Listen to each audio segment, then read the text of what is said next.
오늘 우리가 단기 균형에 있어서도 지금까지 스몰 오픈 이코노미를 봤으니까 라지 오픈 이코노미를 보도록 합시다. 여러분들 중간 시험 전에 우리가 라지 오픈 이코노미를 공부했을 때도 마찬가지였지만 라지 오픈 이코노미라는 것은 결국 클로즈드 이코노미하고 폐쇄 경제하고 스몰 오픈 이코노미의 중간 정도 형태라고 이렇게 볼 수가 있겠어요.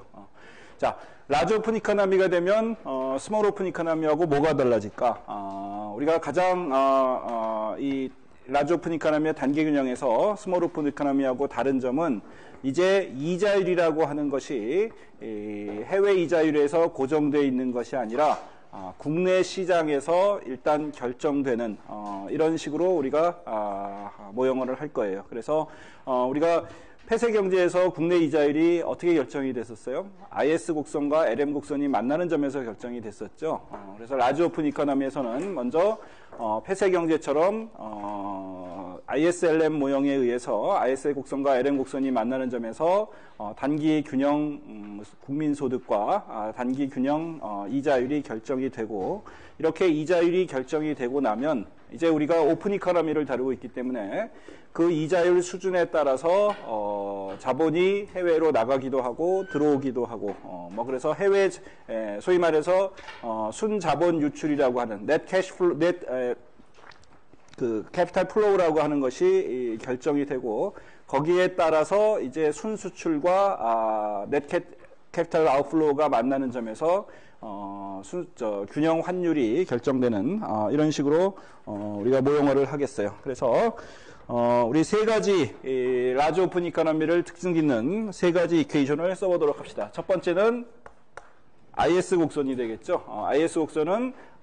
재화시장의 균형을 나타내 준다 그랬어요. 그래서 소비와, 소비는 물론 가처분 소득의 함수고, 그 다음에 투자는 이자율의 함수게 되겠죠. 그런데 이 이자율이 스몰 오픈 이코노미하고 달리 이제 국내에서 결정이 되겠어요. 이게 소규모 경제가 돼서 해외에서 결정된 이자율이 국내 이자율하고 같아지는 것이 아니라 라지 오픈 이코노미가 되기 때문에 국내 시장의 어떤 상황에 따라서 이자율이 결정이 되겠어요.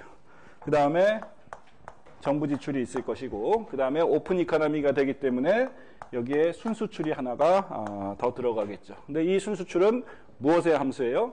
환율의 함수가 되겠죠. 그래서 이렇게 표현을 해봅시다. 그 다음에 LM 곡선은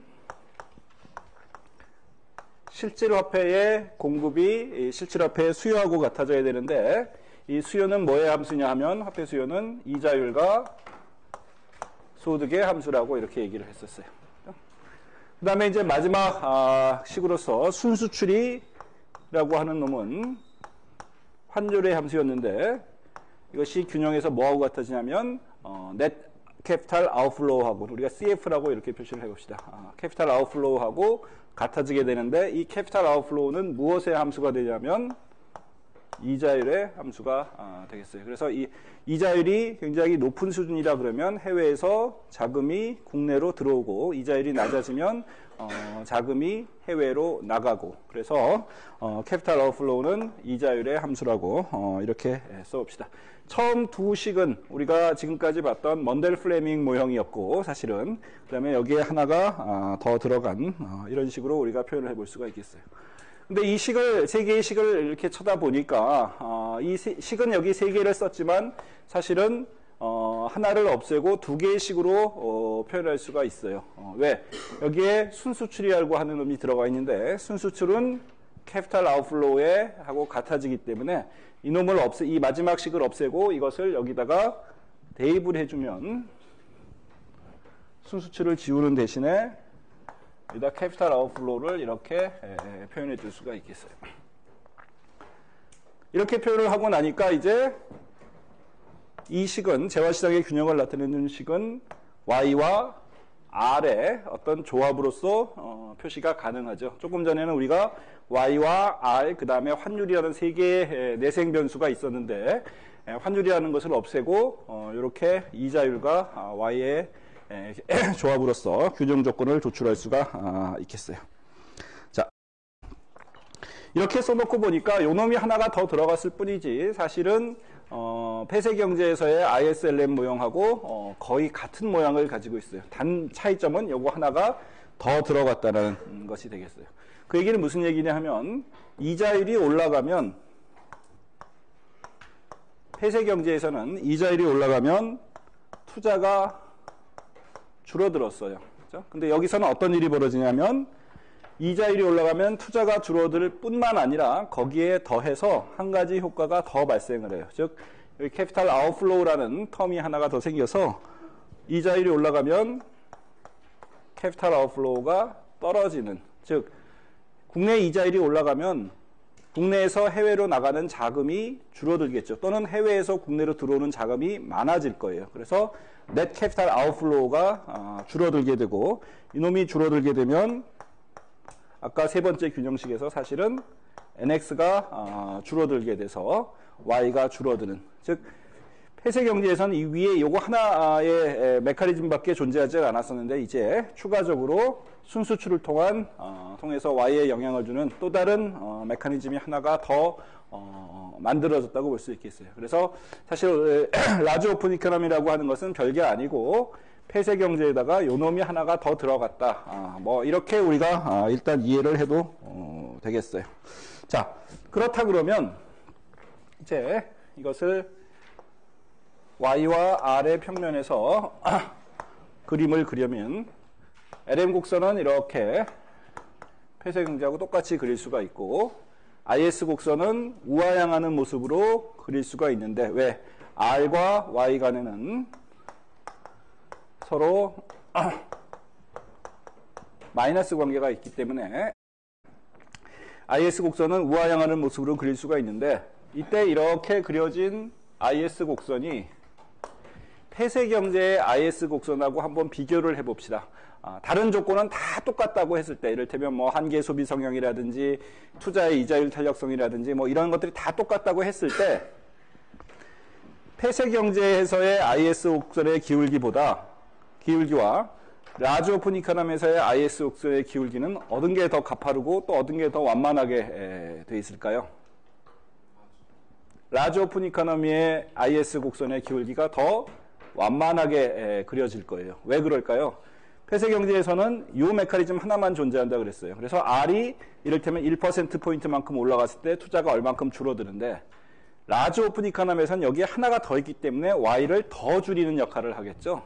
그래서 이자율이 이 부분에서 이렇게 줄어들었을 때, 폐쇄 경제 같으면 Y가 조금만 늘어나는데 라지 오픈 이코노미는 더 많이 늘어난다는 얘기가 될 거예요. 그 얘기는 기울기가 폐쇄 경제보다는 좀 더 완만하게 그려질, 다른 조건이 다 똑같다면 라지 오픈 이코노미에서 IS 곡선의 기울기가 더 완만하게 그려질 가능성이 높다. 이렇게 얘기를 할 수 있겠어요. 그거 외에는 사실은 폐쇄 경제의 ISLM 모형과 차이가 없어지게 되겠어요.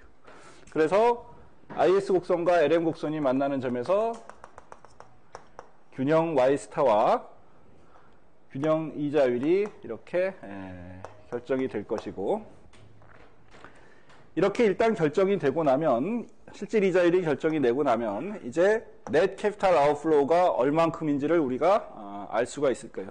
넷 캐피탈 아웃플로우는 이자율과 서로 마이너스 관계가 이렇게 있기 때문에 이 균형 이자율 R 스타 하에서 넷 캐피탈 아웃플로우는 이만큼으로 결정이 되겠죠.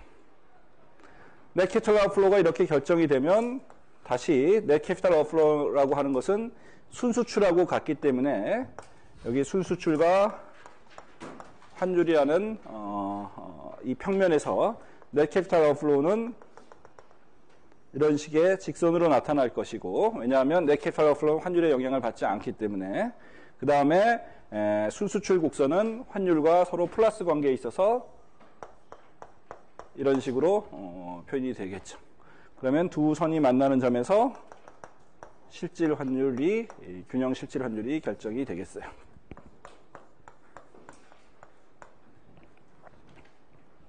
자, 이것이 기본적으로 라지 오픈 이코노미를 특징 짓는 균형이 되겠어요. 자, 그러면 이제 그 다음에 우리가 해야 될 것은 뭔가 경제에 교란 요인이 있었을 때 균형 이자율, 균형 국민소득, 균형 환율, 순수출 이런 것들이 어떻게 변하는지 하는 것을 볼 수가 있겠죠.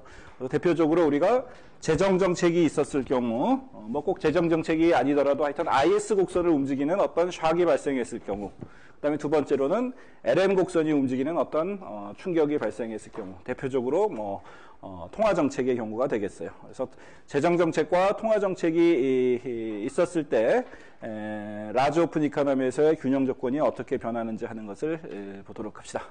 자, 먼저 첫 번째로 재정정책의 경우를 봅시다.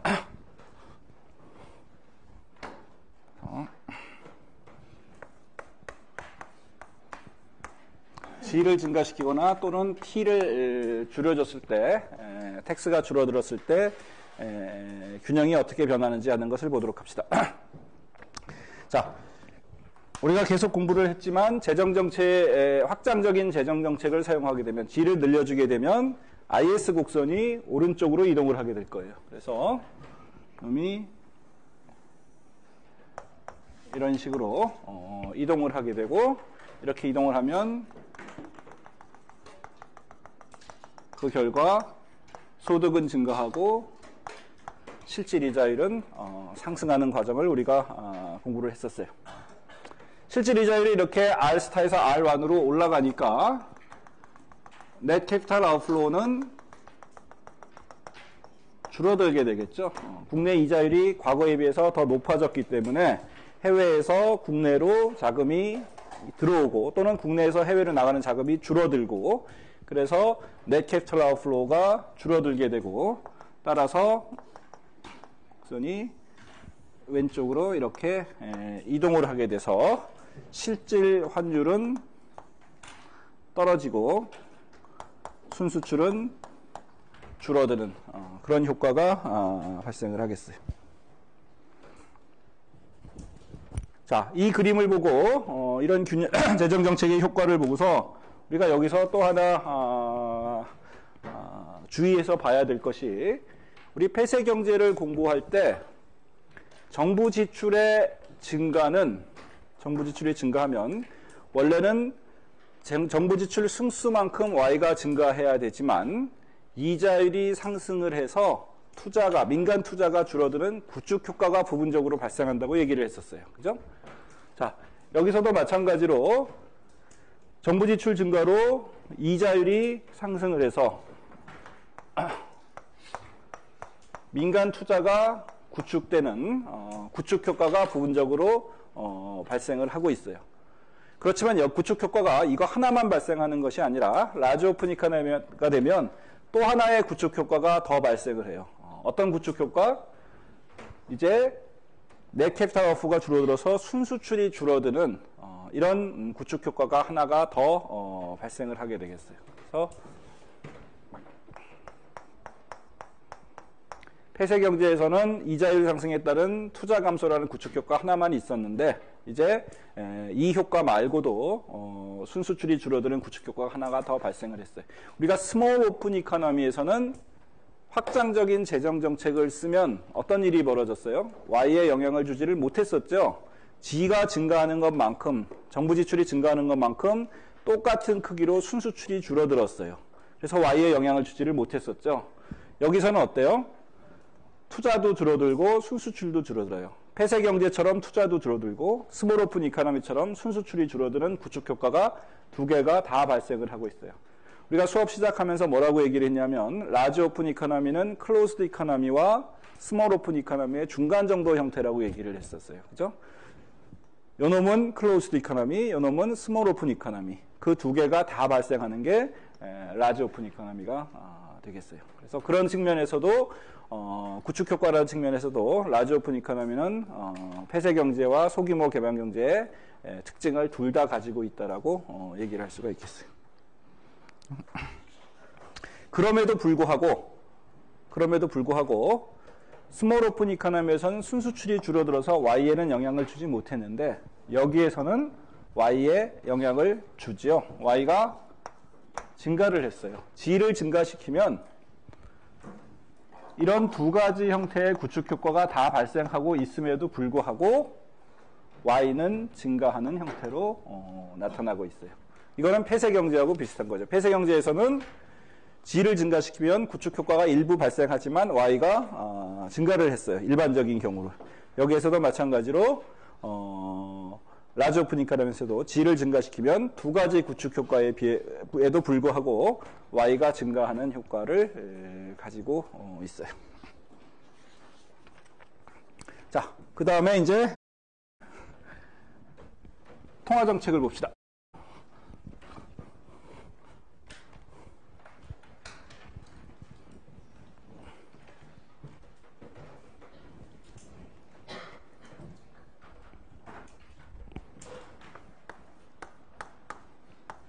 중앙은행이 명목 통화량을 상승시키는 경우를 보도록 합시다.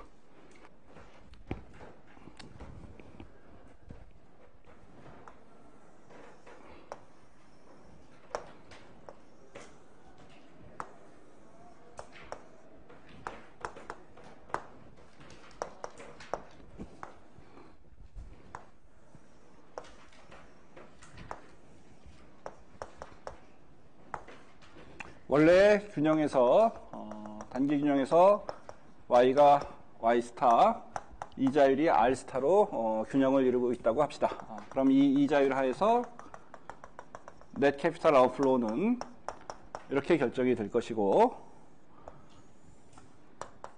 그 다음에 외환 시장에서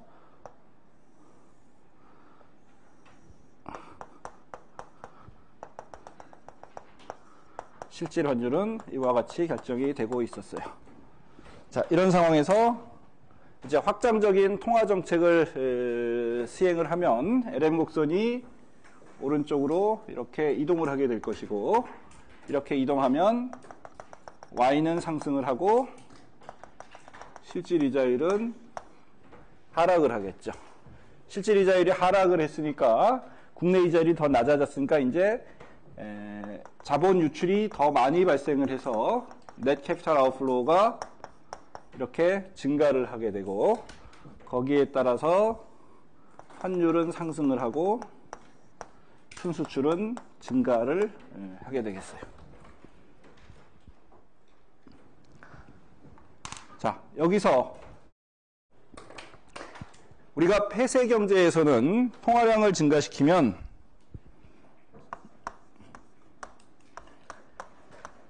실질 이자율이 낮아져서 투자가 증가해서, 그래서 Y가 증가하는 소위 말해서 통화정책의 파급 경로, Monetary Policy Transmission Mechanism이라는 것을 우리가 공부를 했었어요.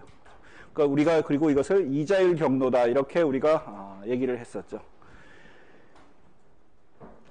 오픈 이코노미가 되면서 이제 여기에 효과가 하나가 더 발생했어요. 통화량을 증가시키면 실질 이자율만 하락시키는 것이 아니라 여기 환율을 올려서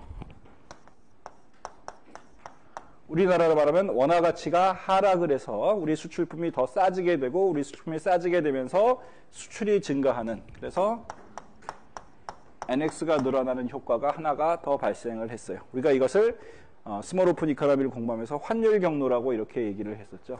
그래서 우리가 조금 전에 IS 곡선이 이동하는 경우에 구축 효과가 두 가지 경로를 통해서 발생한다고 얘기한 거와 마찬가지로 통화정책의 경우에도 통화정책의 파급 경로가 폐쇄 경제에서의 이자율 경로와 스몰 오픈 이코노미에서의 환율 경로가 라지 오픈 이코노미에서는 두 개가 다 발생하고 있다는 것을 확인할 수가 있겠어요. 그런 의미에서 또 라지 오픈 이코노미는 스몰 오픈 이코노미와 클로스드 이코노미의 특징을 다 가지고 있다라고 이렇게 볼 수가 있겠어요.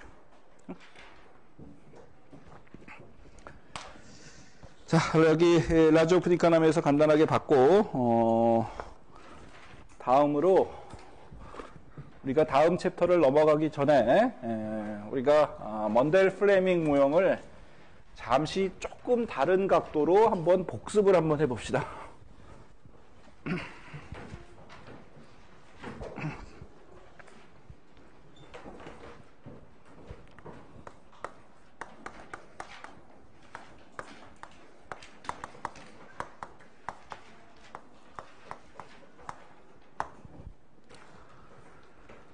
우리 수업 시간에 그리고 여러분들이 가지고 있는 교과서에는 먼델 플레밍 모형을 Y와 E의 평면에서 우리가 그림을 그려서 분석을 했어요. 소득과 환율의 평면에서 우리가 그림을 그려서 분석을 했어요. 그렇게 할 수 있었던 거는 이자율이라는 것이 항상 해외 이자율하고 똑같다라는 가정 하에서 그렇게 할 수가 있었어요. 자, 우리 다시 한번 IS 곡선과 LM 곡선을 표시를 해봅시다. 자, Y는 소비와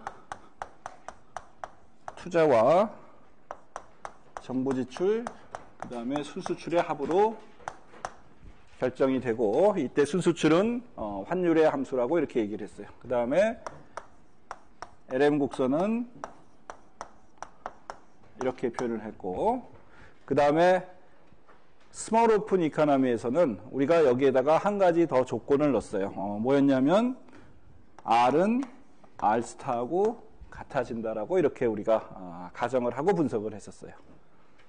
자, 그래서 여기에 있는 R에다가 R스타를 대입을 해서 우리가 IS 스타 곡선과 LM 스타 곡선을 우리가 만들었었죠. 자, R에다가 R스타를 대입하기 전에 우리가 이런 식을 따로 한번 별도로 표현을 해봅시다. 마찬가지 얘기가 되겠지만, 자, 이렇게 따로 표현하는 이유는 우리가 여기 제목에서 나와 있듯이 먼델 플레밍 모형을 Y와 E의 평면에서 그리지 말고 Y와 R의 평면에서 우리가 폐쇄 경제에서 했던 ISLM과 똑같은 모양으로 한번 그려보도록 합시다. 무슨 얘기냐 하면 이 첫 번째 식을 보면 요 놈이 없으면 폐쇄 경제의 IS식이 되겠죠. 그죠? 근데 이것을 하나 더 집어넣는다고 하더라도 사실은 바뀔 건 없어요. 일단 R이 R스타하고 다를 수 있다라고 생각을 해봅시다. 그냥 R이라고 생각을 해봅시다. R스타라고 생각을 하지 않고. 그래서 Y와 R의 조합을 하나 만들어 봅시다. 그때 순수출이라는 것은 환율의 함수이기 때문에 R하고는 상관이 없어요. 일단은. 그렇죠? 우리가 라지 오픈 이코노미에서는 이걸 CF로 바꿨지만 지금은 라지 오픈 이코노미가 아니고 다시 스몰 오픈 이코노미니까 이걸 CF로 바꾸는 게 아니라 그냥 NX로 놓고서 봅시다. 그러면 이때 Y와 R의 조합을 표현을 하면 우리가 폐쇄 경제에서 봤던 IS식과 사실은 똑같은 식을 하나 더 똑같은 식을 만들 수가 있을 거예요. 달라지는 점은 이자율과 상관없는 이놈이 하나가 더 들어갔다는 것 뿐이에요. 그 다음에 LM 곡선 역시 폐쇄 경제에서 봤던 거하고 똑같이 이렇게 우상향하는 YR 평면에서 우상향하는 이런 점을 이런 선을 생각해 볼 수가 있을 거예요. 그 다음에 세 번째 식 R 이코 R 스타, 이거를 그림으로 또 역시 표현을 해봅시다. 그럼 어떤 그림이 되겠어요? 어떤 R 수준에서 R 스타 수준에서 R이 고정이 되겠죠. 그것이 우연히 지금 이 균형점에서 Y 스타라고 하고 이 점이 R 이퀄 R 스타가 되는 이자율이라고 합시다. 그럼 세 번째 식은 어떤 식으로 표현이 되냐면 이런 수평선으로 표시가 될 거예요. 자, 그래서 이 세 개의 식을 다 만족하는 점이 단기 균형점이 될 거예요. 스몰 오픈 이코노미에서 단기 균형을 나타내는 Y와 R의 값들은 이 세 가지 식을 다 만족하는 그런 점이 되겠죠. 그런 것이 먼델 플레밍 모형에서 스몰 오픈 이코노미에서의 단기 균형점이라고 얘기를 할 수가 있겠어요. 자, 이렇게 놓고 나서 그러면 만약에 IS식과 LM식이 만나는 점이 이렇게 수평선으로 그려진 R 이퀄 R 스타가 이 수평선 위에 있지 않는다고 한다면 어떤 일이 벌어질까 하는 걸 생각해 봅시다. 예를 들어서 IS 곡선이 이렇게 놓여져 있지 않고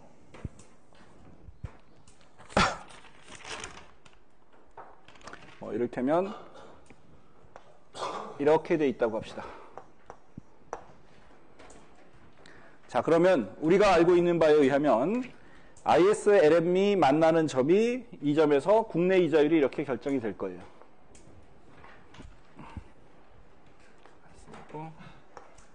이게 R1이라고 합시다. 그럼 국내 이자율이 R 이퀄 R 스타에서 결정이 이렇게 국내 이자율이 IS 곡선과 LM 곡선이 만나는 점에서 이렇게 결정이 되면 그때의 이자율이 R1이면 이 R1은 해외 이자율보다 더 낮은 수준이 될 거예요. 이렇게 낮은 수준이 되면 균형이 몬델 프레임워크에서 균형이 안 되겠죠. R은 항상 R스타하고 같아져야 돼요. 그럼 이 상황에서 R이 R스타보다 낮은 상황에서는 어떤 일이 벌어지겠어요? 국내 이자율이 해외 이자율보다 낮으니까 국가 간의 자본 이동이 발생을 할 거예요. 그렇죠? 만약에 R이 R스타보다 이렇게 낮은 상황이 됐다. 그러면 국내 이자율이 해외 이자율보다 더 낮으니까 자금이 어떻게 되겠어요? 해외로 나가겠죠. 그죠? 해외로 나가기 위해서는 어떤 일이 벌어지겠어요? 원화에 대한 해외로 나가려면 달러로 바꿔야 되니까, 그죠? 원화를 달러로 바꿔줘야 되니까 원화에 대한 공급이 증가하고 또는 달러에 대한 수요가 증가한다고 볼 수가 있겠죠. 만약 이렇게 되면 외환시장에서 어떤 일이 벌어지겠어요? 환율이 원화에 대한 공급이 늘어났으니까 원화의 가치가 하락을 하게 되겠죠. 즉 환율이 올라가는 그런 상황이 발생을 할 거예요. 됐어요? 이해해요? 국내 시장에서 결정되는 이자율은 IS 곡선과 LL 곡선이 만나는 점에서 결정이 될 텐데, 그렇게 결정된 이자율이 해외 이자율보다 만약 낮다고 한다면 이제 국가 간의 자본 이동이 발생할 수밖에 없어요. 즉 이제 원화를 달러로 바꿔서 해외에 투자를 해야 되니까, 왜냐하면 해외 이자율이 더 높기 때문에. 따라서 원화에 대한 공급이 늘어나고 거기에 따라서 원화의 가치가 하락을 해서 환율이 상승을 하게 되겠어요. 환율이 상승하게 되면 순수출이 늘어나게 되겠죠. 자, 이게 무슨 얘기냐? 자, IS식을 다시 보도록 합시다. 여기 썼던 IS식은 재화시장의 균형을 나타내주는 Y와 R의 조합들이에요. 그런데 여기 제3의 변수가 하나가 있어요. 환율이라고 하는 제3의 변수가 있어요. 항상 우리가 그림을 그릴 때 2차원 평면에서 X축과 Y축에 대한 변수를 설정을 하고 나면 그 X축, Y축에 나타나 있지 않은 또 다른 제3의 변수가 변하게 되면 곡선 자체가 움직이게 되겠죠. 오른쪽, 왼쪽으로. 그죠? 즉, 여기서는 환율이라고 하는 놈이 제3의 변수가 되고 이 변수가 환율이 움직이게 되면 IS 곡선을 오른쪽, 왼쪽으로 움직이게 될 거예요. 그런데 여기서 환율이 올라가게 되면 순수출이 증가를 하니까 이 IS 곡선이 어느 쪽으로 움직이겠어요? 오른쪽으로 움직이겠죠? 네?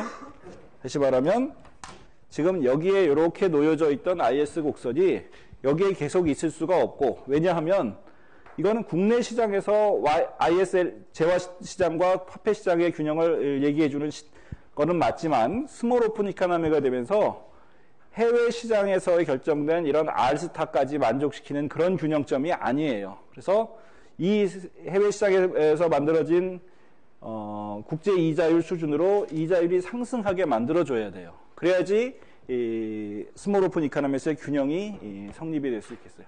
이것을 대내 균형, 대외 균형 이렇게 얘기할 수도 있는데, 어쨌든 이자율이 상승을 하게 되면서 이자율이 상승하기 위해서 지금 여기서처럼 환율이 올라가서 순수출이 늘어나서 IS 곡선이 오른쪽으로 이렇게 이동을 할 거예요. 언제까지 이동을 하냐면 이 점으로 지날 때까지 IS 곡선이 오른쪽으로 이동을 해서 결국에는 이자율이 R스타가 되고 Y는 Y스타가 되겠어요. 환율의 조정에 의해서 IS, LM, 그 다음에 R 이퀄 R스타 이 세 가지 균형 조건이 다 만족하는 이 점까지 움직이겠어요. 어떤 교과서를 보면 이 수평선을 쓰는 거를 우리가 이것을 BP 곡선이라고 이렇게 표현하는 경우도 있어요. 밸런스 오브 페이먼트 곡선이다. 그래서 대외 균형을 나타내주는 이런 균형이다 이렇게 얘기를 해주는 경우도 있는데, 그래서 BP 곡선이라는 것도 꼭 이렇게 수평선이 꼭 필요는 없고 경우에 따라서 지금 우리가 지금 이렇게 수평선으로 표시한 R 이퀄 R 스타라는 이 선을 우리가 그것을 BP 곡선이라고 부른다면 이놈을 유도하기 위해서 우리가 어떤 가정을 했어요? 당연히 스몰 오픈 이코노미라는 가정을 했었고, 또 하나 중요한 가정이 어떤 거였어요? 자본의 완전한 국가 간 이동을 우리가 가정을 했었죠. 근데 자본이 완전하게 국가 간 이동이 되는 것이 아니라 불완전하게 이동을 한다 그러면 BP 곡선이 이렇게 수평선이 아니라 뭐 기울기를 적당하게 갖는 곡선이 될 수도 있어요. 근데 여기 교과서에서 여러분들 그 정도까지 얘기를 하지 않았기 때문에 더 이상의 분석은 하지 않고 BP 곡선을 우리가 배운 대로 그냥 이렇게 수평선이라고 가정을 합시다.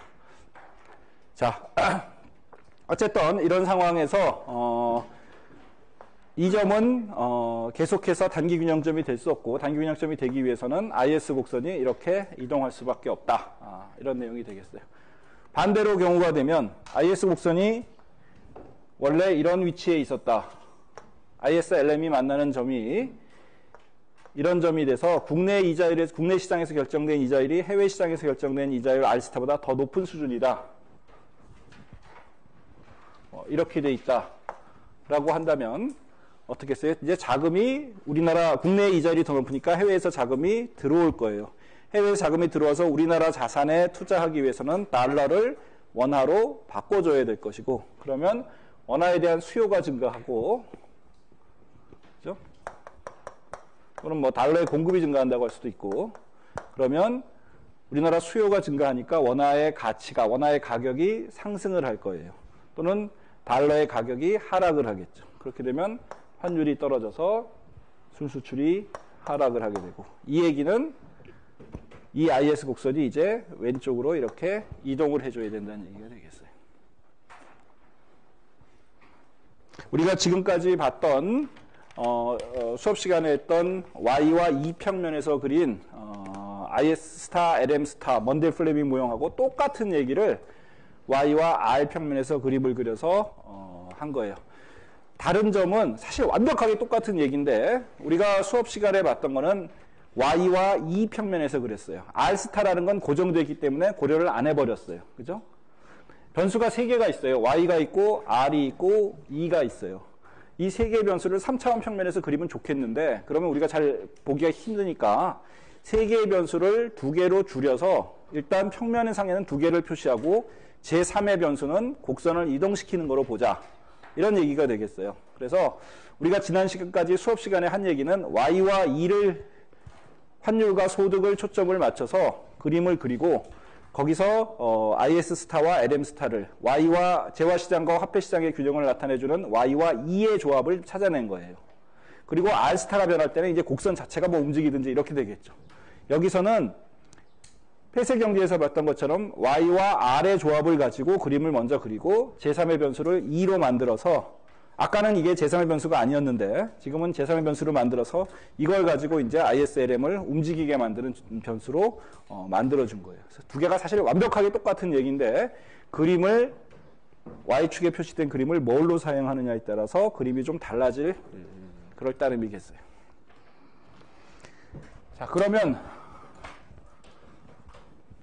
이제 우리가 먼델 플레밍 모형 Y와 E 평면에서도 재정정책과 통화정책의 효과를 봤으니까 이렇게 그림을 Y와 R의 평면에서 그렸을 때도 똑같은 결과가 나오는지를 한번 보도록 합시다.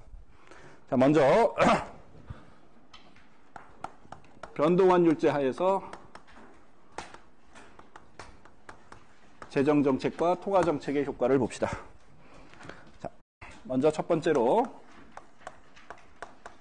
G를 증가시키는 재정정책의 경우를 봅시다. 우리가 봤던 Y와 E의 평면에서는 LM 스타 곡선이 이렇게 수직선이었고, IS 스타 곡선이 이런 식으로 표시가 되어 있었어요. 그래서 확장적인 재정정책을 사용하게 되면 IS 스타 곡선이 오른쪽으로 이렇게 이동하는데, 거기에 따라서 환율은 떨어지지만 Y는 변화가 없었죠. 재정정책은 Y에 아무런 영향을 못 끼치는 걸로 되어 있었어요. Y와 R의 평면에서 그림을 그렸을 때는 이러한 결론이 어떻게 바뀌는지 봅시다.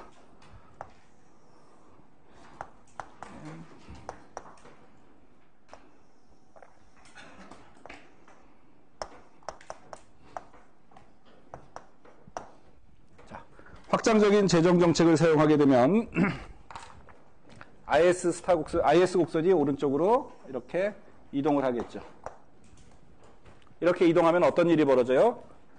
일단 소득은 좀 늘어나고 이자율이 R스타에서 R1으로 상승을 했어요. 이자율이 상승을 하면 어떻게 돼요? 이제 우리나라의 이자율이 더 해외 이자율보다 더 높기 때문에 자금이 우리나라로 들어오겠죠. 그죠? 그러기서 원화의 수요가 증가하게 되고, 원화의 수요가 증가하게 되니까 원화의 가격이 올라갈 것이고, 다시 말하면 환율이 떨어질 것이고, 환율이 떨어져서 순수출이 감소를 하니까 IS 곡선이 오른쪽으로 이동했던 IS 곡선이 다시 왼쪽으로 이동을 하게 될 거예요. 원래의 위치로 돌아오게 된다는 얘기죠. 그래서 Y에는 영향을 주지 못하고 결과적으로 환율만 그 과정에서 하락한 그런 상황이 되겠어요. 자, 여기서 본 거하고 이 그림하고 완벽하게 같은 얘기를 하고 있는데 Y축을 뭘로 쓰느냐에 따라서 표현 방법만 달라졌을 뿐이에요. 두 번째, 통화정책을 봅시다.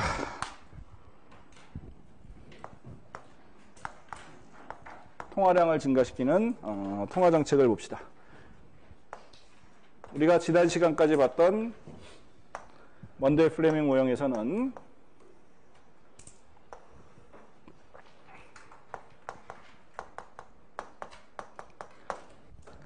재정정책은 변동환율자에서 재정정책은 Y에 아무런 영향을 미치지 못하지만 통화정책은 Y에 영향을 준다고 얘기를 했어요. 그래서 통화량을 증가시키면 LM스타가 오른쪽으로 이동해서 Y가 증가를 했죠. YR 평면에서는 이게 어떻게 표시되는지 봅시다.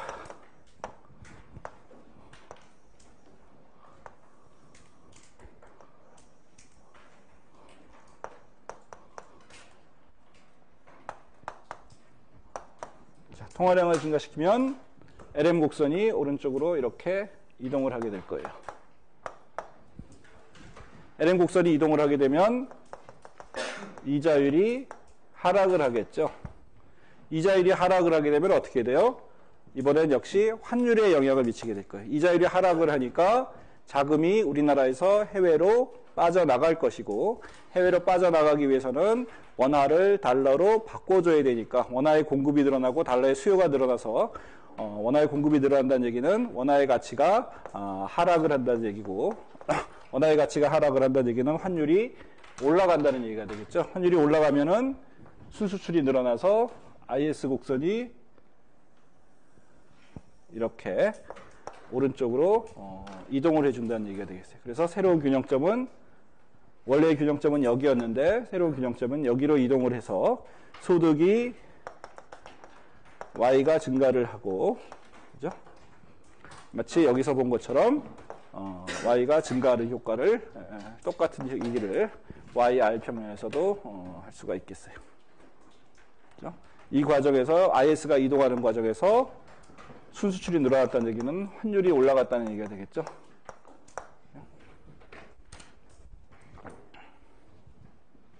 똑같은 얘기를 하고 있어요.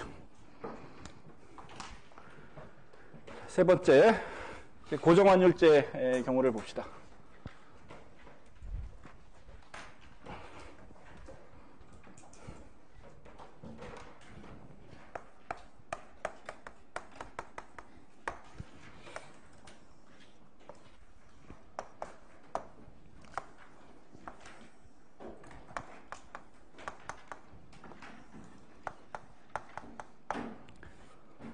고정환율제에서는 환율을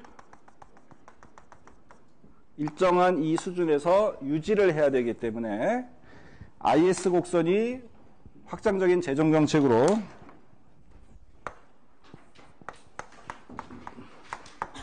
G를 증가시키는 경우 IS 스타 곡선이 오른쪽으로 이렇게 이동을 하게 되면 환율이 하락하려는 그런 압력을 받기 때문에 중앙은행이 이제 개입을 해서 LM 스타 곡선을 오른쪽으로 이렇게 이동을 시켜줘서 환율을 고정환율, 원래의 고정환율 수준에서 유지를 해야 될 거예요. 그래서 새로운 균형점은 이 점이 돼서 y가 증가하는 효과를 우리가 확인을 했었어요.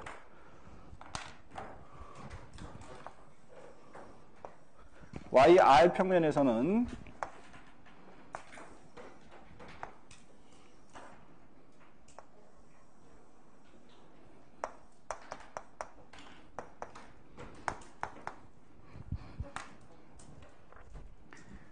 IS 곡선이 이렇게 오른쪽으로 이동을 하게 되면, 확장적인 재정 정책에 의해서 이렇게 이동을 하게 되면 이제 이자율이 상승하려는 압력을 받게 될 거예요. 그래서 원화 수요가 증가하는데 우리나라 이자율이 해외 이자율보다 더 높아졌으니까 우리나라에 투자하기 위해서 원화에 대한 수요가 증가를 할 거예요. 이때 변동환율제라면 환율이 조정해서, 즉 환율이 하락을 해줘서 하락을 해주게 되는데, 여기서는 이제 고정환율제이기 때문에 환율이 하락을 할 수가 없고 중앙은행이 개입을 해서 원래의 환율 수준에서 유지를 해야 돼요. 그러기 위해서는 통화량을 증가시켜서 이렇게 LM 곡선을 오른쪽으로 이동시켜줘야 된다는 뜻이 되겠어요. 고정환율제가 되면 소득이 이렇게 증가하는, 여기서 봤던 거하고 똑같은 결과를 YR 평면에서도 우리가 그림을 통해서 확인할 수가 있겠어요. 고정환율제에서의 통화정책은 우리가 Y2 평면에서 그림을 그려서 분석할 때도 고정환율제에서 통화정책은 사용할 수 없다고 얘기를 했죠. LM 스타 곡선을 움직이는 순간 환율이 움직여버리기 때문에 결국 LM 스타 곡선을 오른쪽으로 이동시킨다고 하더라도 고정환율을 유지하기 위해서는 다시 왼쪽으로 원위치 시켜야 되기 때문에 통화정책을 고정환율제에서는 사용을 할 수 없다고 얘기를 했었어요. 여기서도 마찬가지, LM 스타를 오리를 움직이는 순간 이제 이자율이 변하게 되고, 이자율이 변하게 되면 환율에 영향을 주게 되는데, 따라서 여기서도 마찬가지로 고정환율제 하에서는 통화정책이 독립적으로 통화량을 증가시키든지 하는 통화정책을 사용할 수 없게 되겠어요. 그래서 지금까지 우리가 Y2 평면에서 그림을 그렸던 먼델 플레밍 모형과 Y와 R의 평면에서 그림을 그렸던 먼델 플레밍 모형을 비교를 하면서 봤어요. 두 개가 완벽하게 똑같은 얘기를 하고 있고, 다른 점은 Y축을 어떤 변수를 사용하느냐에 따라서 그림만 달라질 뿐이지 사실은 동일한 얘기라고 할 수가 있겠어요. 여러분들이 조금 더 플렉시블하게 그림을 이렇게도 이해하고 이렇게도 이해하고 두 개를 비교를 해가면서 사실은 같은 얘기라는 것을, 그리고 이 곡선들이 움직이는 과정에서 어떤 메커니즘이 작동하고 있는지 하는 것을 새겨보기 바래요. 자, 이렇게 해서 먼델 플레밍 모형을 다 마치고 이제 마지막 남은 챕터를 잠시 보도록 합시다. 자, 마지막 남은 챕터는 총 공급 곡선에 관한 내용이에요.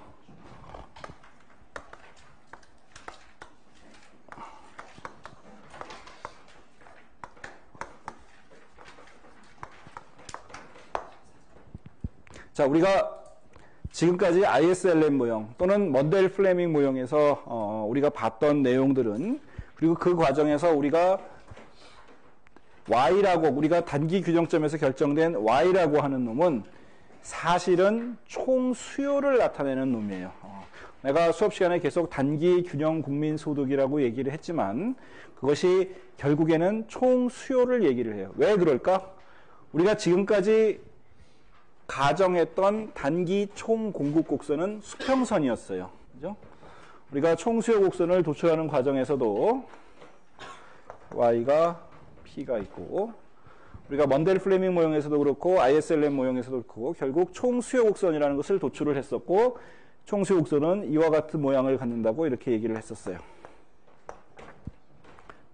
그 다음에 우리가 뭘 얘기를 했냐면 총 공급 곡선은 우리가 이와 같은 수평선이라고 일단 얘기를 했었어요. 그 얘기는 가격이라고 하는 것이 경직적이어서 이 수준에서 고정되어 있다고 얘기를 한 거나 마찬가지예요. IS 곡선이나 LM 곡선이 움직이게 되면 총 수요 곡선이 움직이게 돼요. 그죠? 확장적인 재정 정책을 사용하거나 또는 확장적인 통화 정책을 사용하게 되면 AD 곡선이 오른쪽으로 움직이게 되고, 정부 지출을 줄이거나 텍스를 높이거나 통화량을 줄이게 되면 AD 곡선이 왼쪽으로 움직이게 돼요. 그래서 이놈이 이렇게 움직이게 되면 균형 국민소득이 Y1에서 Y2로 증가하게 되고, 또 통화정책을 긴축적으로 하거나 재정정책을 긴축적으로 하면 AD 곡선이 이렇게 움직여서 Y가 Y1에서 Y3로 이렇게 변동을 할 수가 있겠어요. 우리가 지금까지 한 거는 이런 얘기였어요. 그 얘기는 무슨 얘기냐 하면, 우리가 가격이라는 것이 경직적인 상황에서 이놈을 단기 총 공급 곡선이라고 이렇게 일단은 불렀었고, 단기 총 공급 곡선이 수평선인 한 AD 곡선의 위치에 따라서 균형 국민소득이 결정이 돼요. 즉, 총 공급 곡선이 단기 총 곡선이 수평선이기 때문에 AD의 크기만 알면 균형 국민소득이 얼만큼 되는지를 알 수 있다는 얘기예요. 다시 말하면 우리가 그걸 조금 더 멋있게 얘기하면 균형 국민소득은 총 수요에 의해서 결정이 됐어요. 총 공급하고는 상관없이 총 공급은 그냥 수평선이기 때문에, 가격이 경직적이라고 가정해서 수평선이었기 때문에 총 공급과 상관없이 총 수요가 결국 단기 균형 국민소득을 결정을 했어요. 반면에 우리가 중간시험 전에 공부했던 장기 모형에서는 총 공급 곡선이 수직선이었어요. 그리고 우리가 그것을 Y바라고 하는 놈은 장기에서 생산 요소의 양이나 기술에 의해서 결정되기 때문에 물가하고 상관없이 이렇게 고정이 되어 있다고 얘기했어요. 이것을 우리가 장기 총 공급 곡선이라고 이렇게 불렀었고, 이런 상황에서는 총 수요를 아무리 움직여 봐야 Y에 영향을 주지를 못했어요. 그렇죠? 즉, 장기에서는 총 수요의 변화는 Y에 아무런 영향을 주지를 못하고, 우리가 이렇게 수평선으로 가정했던 단기 총 공급 곡선 하에서는 총 공급과 상관없이 총 수요가 Y를 결정을 했어요. 그렇죠? 그래서 극단적으로 단기에서는 총 수요, 장기에서는 총 공급이 국민소득, 균형 국민소득을 결정한다라고 이렇게 우리가 얘기를 할 수가 있었어요. 그런데 가격이 경직적이라고 하는, 가격이 하나도 변하지 않는다, 이렇게 완전히 수평선이다라고 하는 가정이 너무 좀 극단적이니까 이것을 이제 조금 완화를 해서 우리가 쉽게 예상할 수 있는 우상향하는 총 공급 곡선을 유도하는 것이 이번 챕터에서의 주요 공부 내용이 되겠어요. 그래서 마지막 챕터에서는 이제 우상향하는 총 공급 곡선을 유도를 할 것이고, 이렇게 우상향하는 총 공급 곡선이 있으면 이제 결론부터 얘기를 하면, 총 수요 곡선이 이렇게 우하향하고 단기 총 공급 곡선이 이렇게 우상향하게 되면, 그리고 장기 총 공급 곡선은 계속해서 이렇게 수직선으로 주어질 것이고, 그러면 이럴 때 재정정책이나 통화정책 또는 뭐 하여튼 IS나 LM 곡선에 어떤 충격이 발생을 했을 때 총 수요 곡선이 이렇게 움직이게 되면 원래의 이 점이 단기 균형점이자 장기 균형점이었어요. 총 수요 곡선과 단기 총 공급 곡선이 만나는 점이기 때문에 이 점은 단기 균형점이고, 동시에 총 수요 곡선과 장기 총 공급 곡선이 만나는 점이기 때문에 장기 균형이었어요. 그런 점이 총 수요 곡선이 이렇게 오른쪽으로 이동을 하게 되면 이제 이 점은 장기 균형점은 아니고, 왜냐하면 수직선의 총 공급 곡선가 만나지 않기 때문에, 그 대신에 우하향하는 총 수요와 우상향하는 단기 총 공급 곡선이 만나는 점이기 때문에 단기 균형점이 될 거예요. 이 단기 균형점은 에서는 이를테면 이 점에서 이 점으로 이동하는 과정에서 보면 총 수요 곡선이 이동해서 균형점이 변하긴 했지만, 이 과정에서 Y의 증가는 Y가 증가하는 과정에서는 우상향하는 총 공급 곡선도 어느 정도 영향을 준다는 뜻이 되겠죠. 즉, 이 곡선의 기울기에 따라서라든지 뭐 이런 거에 따라서 Y가 변화하는 폭이 달라질 거예요.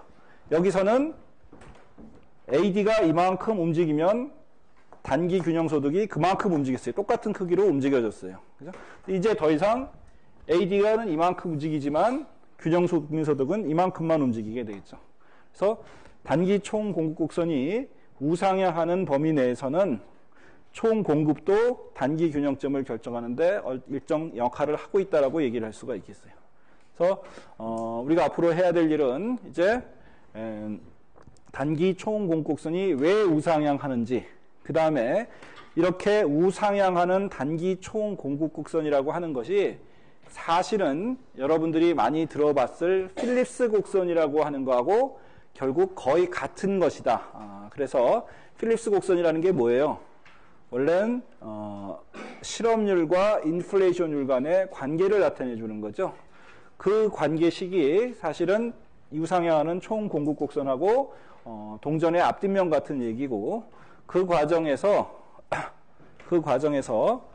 우리가 인플레이션과 실업 간에 발생하는 상충 관계를 어떻게 이해를 해야 되느냐 하는 내용들을 공부하는 것이 마지막 챕터의 공부 내용이 되겠어요. 자, 그래서 일단 우리가 그럼 첫 번째로 단기 총 공급 곡선이 왜 우상향할까? 그 이론적 배경은 무엇일까? 하는 것을 보도록 합시다. 그리고 구체적으로 단기 총 공급 곡선이 우리가 우상향하게 이렇게 그림을 그렸는데 식으로 표현하면 어떤 식으로 표현이 될 수 있는 건가 하는 것을 보도록 합시다. 자, 단기 총 공급 곡선이 우상향하는 이론은 몇 가지가 있어요. 사실은 몇 가지가 있는데 여러분들 가진 교과서에서는 가장 대표적인 두 가지 이론을 소개를 하고 있어요. 사실은 뭐 다른 이론이라도 그것들하고 뭐 이 두 가지 이론과 크게 다른 건 아니고 그것에 약간 변형된 것들 뭐 이런 것들이라고 할 수 있는데, 그래서 어쨌든 간에 기본적으로 우리가 교과서에 나와 있는 두 개의 이론을 간단히 스케치를 해보도록 합시다. 아주 엄밀한 의미에서 단기 총 공급 곡선을 유도하는 과정은 여러분들 수준보다 조금 높은 수준이기 때문에 거기까지 가지 않고 그냥 직관적으로 우리가 교과서에 나와 있는 대로 직관적으로 우리가 이해를 해보도록 합시다. 자, 두 가지 이론이 제시가 되고 있지만 결론은 똑같아요. 결론은 결국 우상향하는 단기 총 공급 곡선이 그려지고 그 과정에서 물가에 대한 기대라고 하는 것이 중요한 역할을 한다 하는 것이 다 공통점이 되겠어요. 그 우상향하는 단기 총 곡선을 그리는 유도하는 과정은 다르지만 결론은 사실은 두 개의 이론의 차이가 없어요. 왜 이렇게 두 개의 이론을 교과서에서 소개를 하고 있느냐 하면 우리가 중간시험 전에 공부한 내용을 우리가 주로 고전학파 경제학자들이 생각했던 내용이라고 이렇게 얘기를 많이 했었어요. 그죠? 그래서 고전학파들이 생각한 것은 주로 장기에서의 거시경제의 움직임에 초점을 맞추고 있었다면, 그리고 또 어떤 의미에서 우리 국민소득이 장기에서 무엇에 의해 결정됐어요? 총 공급에 의해서 결정이 됐었죠. 그래서 고전학파 경제학자들은 주로 장기에서 총 공급에 좀 초점을 맞추고 있었다고 한다면, 대공황 이후에 나온 소위 케인즈와 그 제자들의 만든 거시경제학 체계에서는, 케인즈안에서는 주로 단기의 움직임에 초점을 많이 맞추고 가격이 경직적이라는 가정하에서, 클래시칼에서는 가격이 신축적이었는데 여기서는 단기에서는 가격이 경직적이라고 가정을 하고, 국민소득이 무엇에 의해서 결정됐어요? 총 수요에 의해서 결정이 됐어요. 그래서 총 공급, 여기는 총 수요, 여기는 단기, 여기는 장기, 이런 식으로 우리가 한번 거시경제학의 흐름을 좀 분류를 해볼 수가 있고, 그런 분류에 따라서 우리가 중간시험 전에는 주로 이쪽을 공부했고 중간시험 뒤에는 주로 이쪽을 공부했다라고 보면 되겠어요. 그리고 우리가 두 개를 다 공부하는 이유는 사실은 이쪽은 단기에는 경제가 이렇게 움직이고 장기에는 이렇게 움직인다고 해서 이거를 두 개를 합쳐가지고 소위 신고전파 종합이라고 하는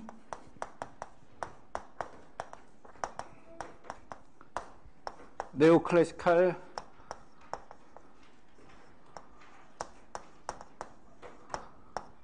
신서시스라고 하는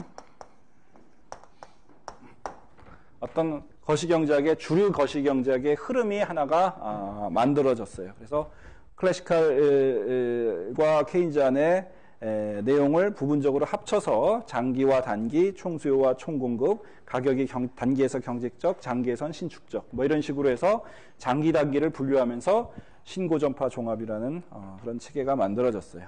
그리고 우리가 배우는 것이 다 이런 신고전파 종합의 내용들을 우리가 주로 공부를 한 거예요. 그래서 경제가 단기에는 이렇게 움직이지만 시간이 흐르면서는 이렇게 움직인다. 뭐 이런 내용들이 되겠어요.